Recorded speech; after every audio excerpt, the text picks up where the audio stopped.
So this is the van. We are currently looking for a leak. This is a massive step backwards.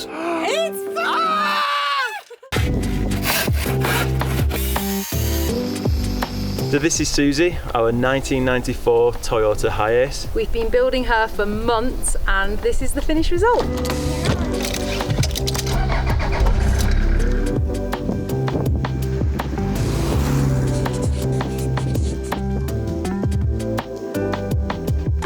We always wanted a Toyota HiAce based on some research that George had done about make and model, something that was within our budget, a reliable engine, so we narrowed the search down to a Toyota HiAce. HiAce の室内の広さをトヨタの New HiAce 誕生 Unfortunately, I don't think this is the one. What do you reckon? There's some things that just outweigh others. It's good. It's very nice. Body panels are great. I don't think it's the one. We were really searching for a bit of a unicorn, something that fit all of our needs, all of our requirements, and we quickly realised it was going to be a bit of a compromise. Suzi is a long wheelbase, she's an automatic, she's a four-wheel drive, which ticked a lot of our boxes.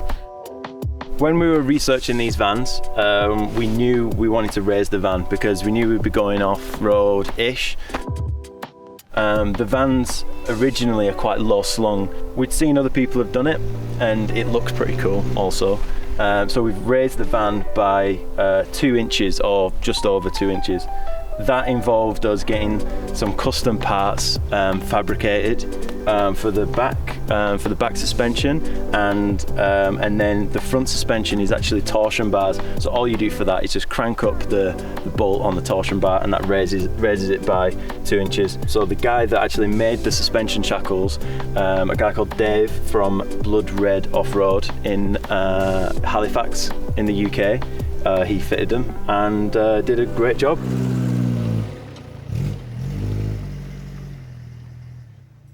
With the tyres, we were going for a remould at the start, but the weight rating for those tyres weren't enough, so we had to go for bigger, beefier ones.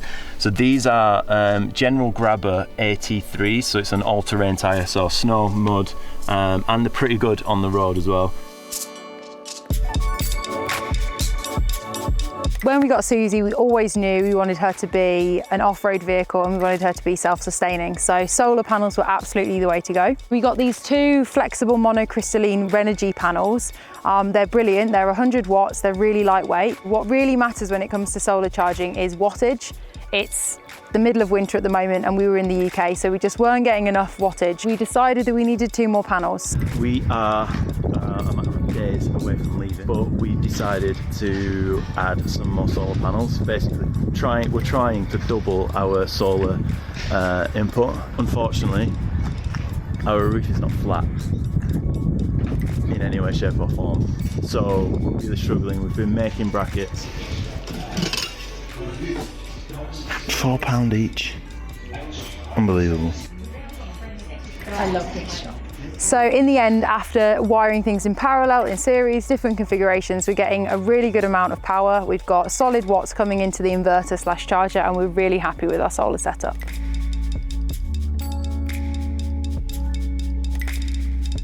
With it being such an old van, there's always a risk that there's little bits and bobs that are wrong that you haven't noticed, that the previous owner might have neglected or it hasn't been looked after properly. So we went full service, changed the oil, filters, everything like that. I had a good check over by 2 different garages. We've had the brake lines redone because you definitely don't want those going wrong. We've had the fuel line redone because that was corroded. We've had some rust work done underneath the van. These vans are quite notorious for the transmission overheating whilst going up hills. We knew we were going to go up a lot of hills, so basically we decided to mitigate that issue by having a transmission coolant cooler installed. It's basically a mini radiator that gets put at the front of the van, just about here, that circulates the coolant from the gearbox just to keep it at the right temperature so it doesn't overheat. The stereo that was in here was absolutely shocking. In fact, only one speaker worked and it was about the size of a 10 pence piece.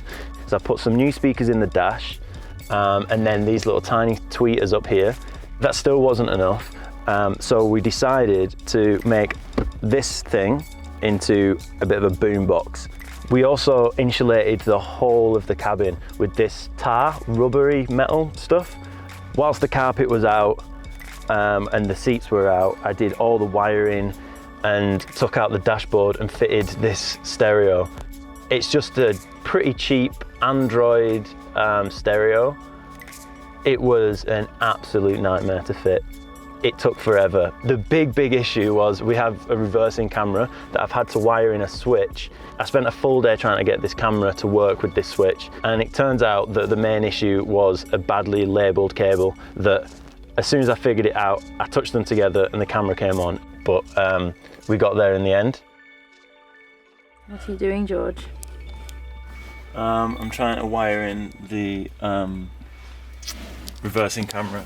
George and I absolutely love cooking, and cooking was a big priority for the van. We'd hired other camper vans before and seen how inefficient they were with space.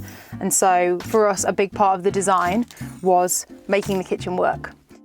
We wanted to be able to access things as easily as possible. I hate having to bend down and root around in the back of kitchen cupboards. So it's quite narrow here. We decided, let's not have cupboard doors, let's have some really slick drawers. So we bought these drawers. They're quite expensive, they're also quite heavy, but they're brilliant for what we need. So all of our pans are stackable, everything's modular, everything fits in these drawers, and I'm really impressed at how much space we've ended up having. We've done a lot of work on the cabinetry. I say we, mainly Bryony and her dad.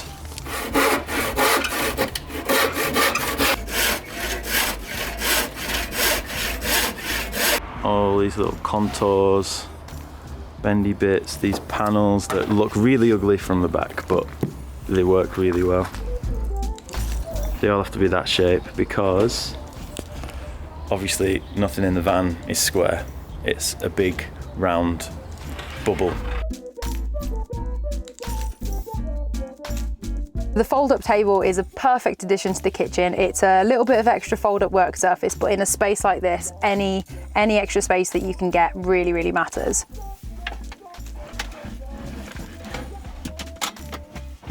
So one of the tricky things about buying appliances for camper vans is that there's not actually many companies on the market, so sometimes you're forced to go with mainstream companies. We did want a Dometic stove, and we also have a Dometic fridge, but it can be quite limiting because it feels like there's not much design innovation in the industry. Little things like these screws, you can't really attach them unless you've got access to the underneath, or this little trough, that's a perfect place to catch all this gross cooking water. So when you're designing things like this, it's often an iterative process, and there was a lot of just sketches, Pinterest boards, Instagram inspiration.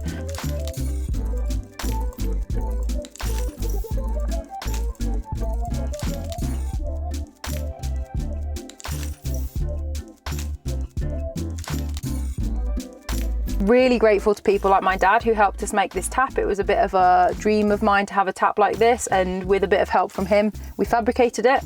Other things that have come in really handy, something like this, it's literally a simple bamboo chopping board from IKEA. Cut a little nook out of it, put some magnets on it, and it's the perfect sink cover. A lot of our kitchenware, we wanted it to be as eco-friendly as possible, reusable. So we've got lots of Tupperware, we've got glass and metalware possible, and we often bulk buy food. Down in the bottom, we've got big containers with pasta, rice, all that sort of stuff. And then yeah, all these little spices, which is perfect because, like I said, cooking is a big priority for us. And we actually also recently got a blender so we can start to make soups and purees and sauces, which is a nice addition.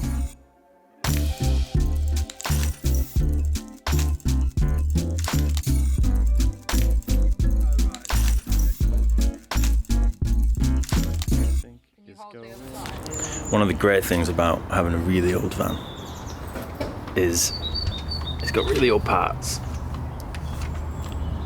and I've just managed to break one of the parts. That window is supposed to be up there.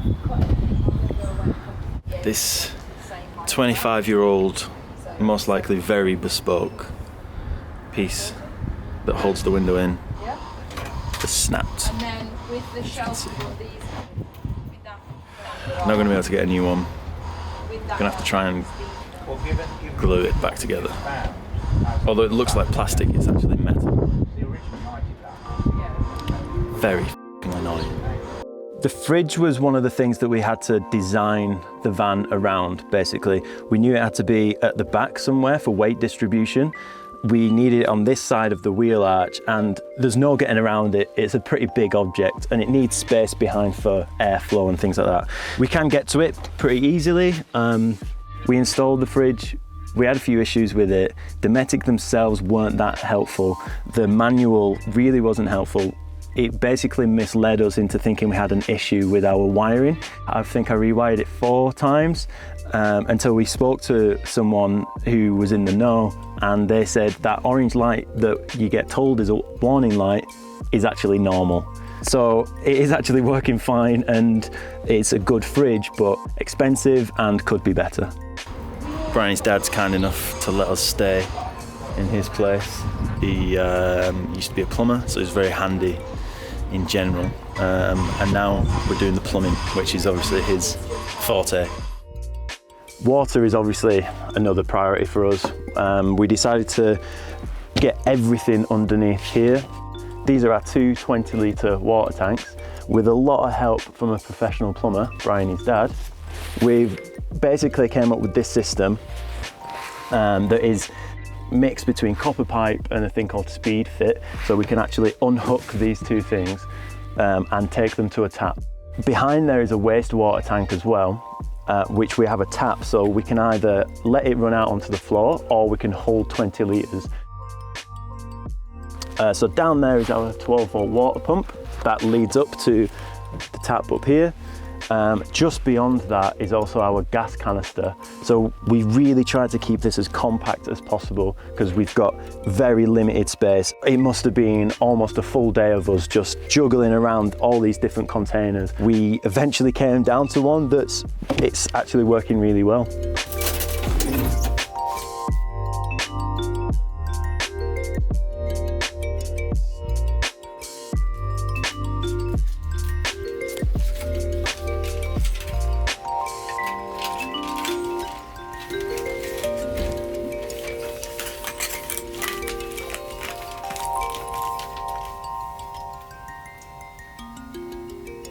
To give Suzi a bit of a makeover, we pulled out the side panels from the van and reupholstered them. I'm quite confident with fabric, so upholstery was something that we were quite okay with, and the finished result has definitely made a big difference. We colour matched a lot of the colours in here, so we went for quite a minimal natural aesthetic with some pops of colour, just because we knew we were in a small space, so we didn't want it to be visually overwhelming. As well as reupholstering the ceiling and the side panels and the doors, we made new curtains. We used just curtain wire. We repurposed the blackout blind fabric from the previous curtains just to try and save some of the fabric, and we bought this neutral slate grey fabric which does actually keep a lot of the light out. The one big exciting investment was this sofa. So we always wanted these 2 seats in the van because they've got seat belts, so it means that we can always take extra passengers. We had this sofa reupholstered by an amazing company in Burntwood, again in the Midlands, called Land and Marine Trimmers, and they did a brilliant job, better than we could have done, and for a brilliant price. One of the most important aspects of this van was one of the most challenging. That's power. We needed power for everything. Broaden is a documentary making channel, so we need to power all of our cameras and laptops and things like that. This here is our battery power station. We did months and months and months of research, but the fundamentals are the same for everyone. We've got 2 batteries. These are lithium ion batteries. They're 100 amp hours each. We think in future we might need more, but as you can see, we're pretty limited for space. This is a bit of a different one. Not many people use these. This is the thing that basically takes the power from the solar panels that are on the roof, that comes all the way down into here, and then it regulates the power and puts it into the batteries. It also powers our 240 volt. So this is our 240 volt distributor. That goes to our plug sockets like you see in a house. We can also charge our batteries from shore power, which that just means when you get to a campsite and you have a plug socket to plug your van in. All of our 12-volt appliances also come from this system. That goes to this 12-volt fuse box, distributes through there, up there, and then to this switch panel. We've got the fan, water pump, USBs, they're charging just up there. The rear light, which I put in at the back, just so that when we're having to change water bottles or gas bottles, we can see at night. The ceiling lights, ta-da, they're really bright. Kitchen light, which is just this over, just here. These lights here, these are really good for when we're in bed. And then an outdoor light, that is pretty useful, if not a little bit blinding. In a small space, we always knew something had to give, and because we kept this sofa, we decided that the bed needed to go up top. Generally, having the bed up top can feel a bit claustrophobic, but when we bought Suzi, it had this rail already, and this rail is perfect for a bed because it actually leaves you quite a lot of space. So even though you're sleeping at the top of the van, you can kind of sit up, you can move around, and it's really comfortable. In here, we have everything we need to make the bed. So we bought 4-foot pine slats for a normal bed, so it's 120 centimeters wide. They roll out on this ledge, and then on top of that we've got a piece of foam. We had the foam custom cut. It's memory foam, so it's really firm, so even though it's only 2 inches thick, it's really comfortable. And then we've got a duvet with neutral bed sheets. This is linen, which feels really nice. The finished result with the bed is it's really comfy, it's really warm up here, and we like how it looks.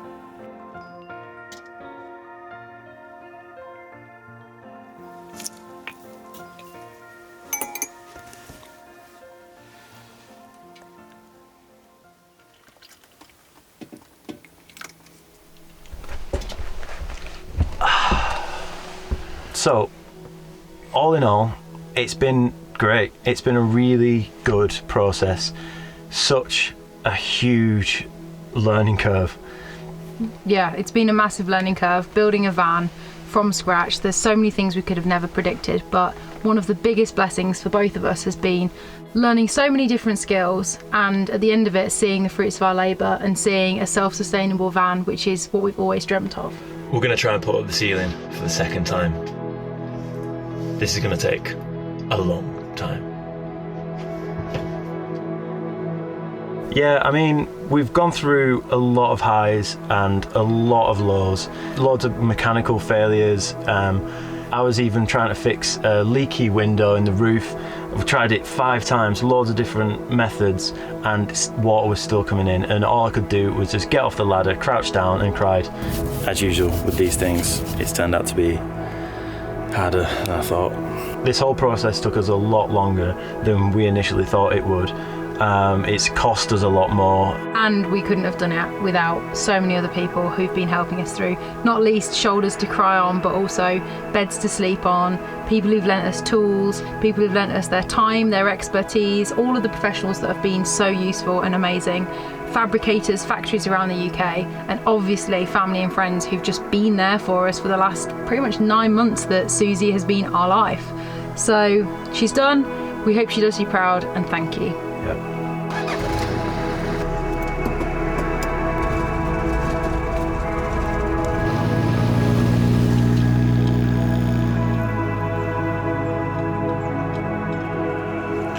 So that's the story of how we converted our Toyota HiAce. We get a lot of questions about the van, and if you've got any more, feel free to drop them in the comment section below.